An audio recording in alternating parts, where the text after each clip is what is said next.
Hi friends, Westo and Rico here. I wanted to go into postmodernism a little bit more. I was made interested in the topic this morning by reading an interesting blog article about Doritos, who's one of the postmodernists. So, these are three of the big names: Baudrillard, Derrida, and Foucault.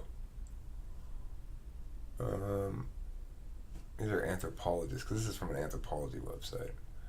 Principal concepts. Aside from Foucault, other postmodernists felt that culture is becoming a dangerously unfocused term, increasingly lacking in scientific credentials. The concept of culture as a whole was tied not only to modernity but to evolutionary theory and implicitly to Eurocentrism. In the postmodernist view, if culture existed, it had to be totally relativistic without any suggestion of progress. While postmodernists did have greater respect for later revisions of cultural theory by Franz Boas and his followers, who attempted to shift from a single path of human culture to many varied cultures, they found even this unsatisfactory because it still required the useful Western concept to define non-Western people. Do you think those non-Western people might use non-Western concepts to define us? I wonder. Or they don't do that kind of awful thing, huh? Because they're special. They're poor, so that makes them special. Lament. The traditional means of lament in many cultures were being forced out by modernity due to many claiming that ritualized displays of discontent, particularly discontent with the loss of traditional culture, was a backwards custom needing to be stopped. Metanarrative. Lawrence Kusnar describes metanarratives as grand narratives such as the Enlightenment, Marxism, or the American Dream. Postmodernists see metanarratives as totally unfairly totalizing or naturalizing in their generalizations about the state of humanity and historical process. The funny thing is, Enlightenment, Marxism, or the American Dream are not meta-narratives. They're sort of allegories or chapters or something.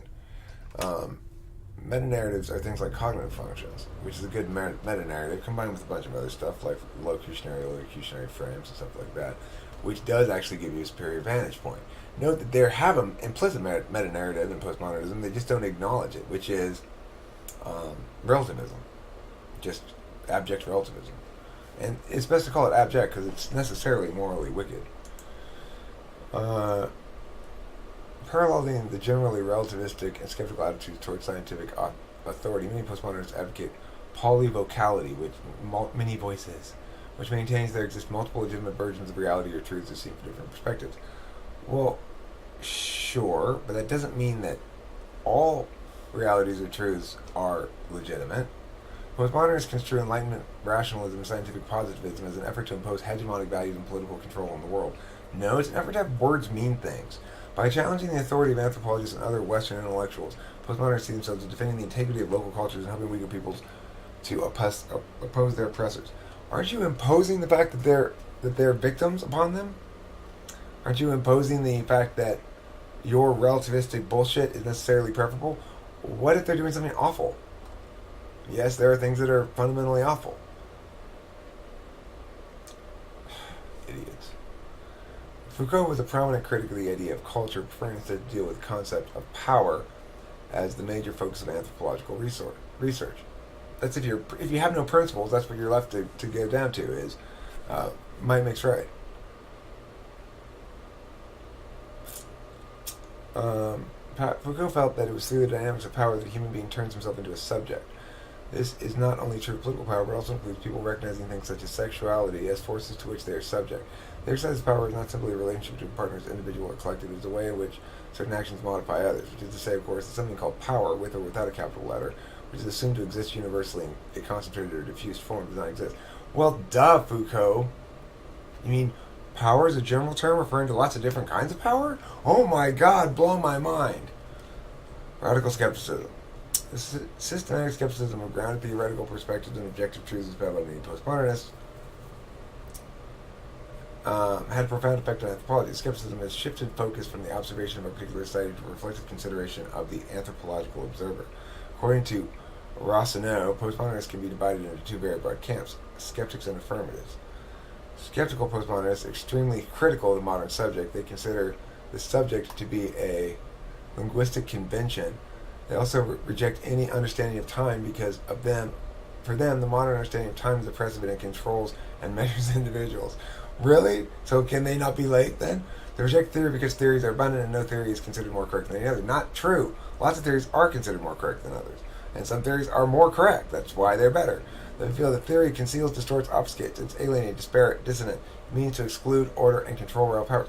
No, it means to explain things, you fucking retards. Affirmative postmodernists. Affirmatives also reject theory by denying claims of truth. They do not, however, feel that theory needs to be abolished but merely transformed. Affirmatives are less rigid than skeptics. They support movements organized around peace, environment, and feminism. Okay, well, look, guys, you don't need to deny truth to acknowledge that truth is an imperfect status. It's not a permanent status. It's a status we afford something for the purposes of argument. However, because we have to afford truth to statuses of something for the purposes of argument, it prevents stupid-ass bullshit like yours from taking hold, presumably, if it's in the marketplace of ideas. Is it good that it excludes this kind of bullshit? As not excludes it from being spoken, but instead excludes it by declaring it wrong and bad? Yes, that's a good thing. Otherwise, we'd all believe in a bunch of nonsense. Realism. Platonic doctrine and the universals or abstractions have been independently of mind. It doesn't matter if they have been independently of mind. Marcus and Fisher note that realism is a mode of writing that seeks to represent the reality of the whole world or form of life. Realist ethnographies are written to allude to a whole by means of parts or foci of an analytical attention which can constantly evoke a social and cultural totality. What? What fucking gobbledygook? Relativism is the notion that different perspectives have no absolute truth or validity, but rather possess only relative subjective value according to distinctions of perception and consideration. That's not true. They have absolute validity for sure, because it's a grammatical thing, and we can sub in any kinds of symbols for anything and determine its validity. It is not subjective, it is objective. Gellner writes about the relativistic functionalist view that goes back to the Enlightenment. The unresolved dilemma which the thought of enlightenment faces was between a relativistic functionalist view of thought and the absolutist claims of enlightened reason. Viewing man as part of nature requires us to see cognitive and valuative ability as part of nature too, and hence varying from organism to organism and context to context. Anthropological theory of the 1960s may best be understood as the heir to relativism. Contemporary interpretive anthropology is the essence of relativism as a mode of inquiry about communication in and between cultures. Except there's no reason to be relativistic. Look, the fact that things are determinate is not a reason to think that they're absolutely relative. They're relatively absolute. That's what truth and validity are relative absolutes. And it's, in fact, this sort of relativism that's absolutely relative and is, empirics are always absolutely relative. In other words, the more real it is, the less generalizable it is, the more particular it is. So, like this sort of I prefer to be relatively relative is ridiculous. I'm going to use reasoning. I'm going to use the necessarily relatively absolute quality of reasoning to establish relative relativism. It's insane. In anthropology, self-reflexivity refers to the anthropologist and process of the question.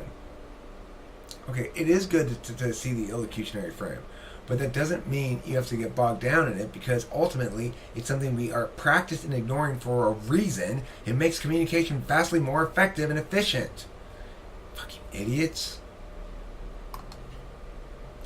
Attack against theory and methodology. Great. Well, deconstruction emphasizes negative critical capacity. Deconstruction involves demystifying a text to reveal internal arbitrary hierarchies and presuppositions. By examining the margins of a text, the effort of a deconstruction examines what it represses, what it does not say, and its incongruities. It does not solely unmask error, but defines the text by undoing and reversing polar opposites. Deconstruction does not resolve inconsistencies, but rather exposes hierarchies involved for the distillation of information, no matter how inconsistent such deconstruction itself actually is. It's insane because, of course, what it does not say is infinite. The fact that things are finite and people tend to write about from their own perspective, it's to be expected. We all understand that. We don't have to make it explicit to point out the fact that me as a white dude with a white family, I'm likely to take family photos with not very many ethnically colored people. You know? They'll all be peach colored like me. I mean, I'm not white racially, I'm just sort of white color-wise. So, I'm African American still, I think. I haven't checked in a while. Anyway, Postmodern interpretation is introspective and anti-objectivist, which is a form of individualized understanding will impose on everybody. These fucking ass wipes, I hate them. I hate them so much. Fuck them.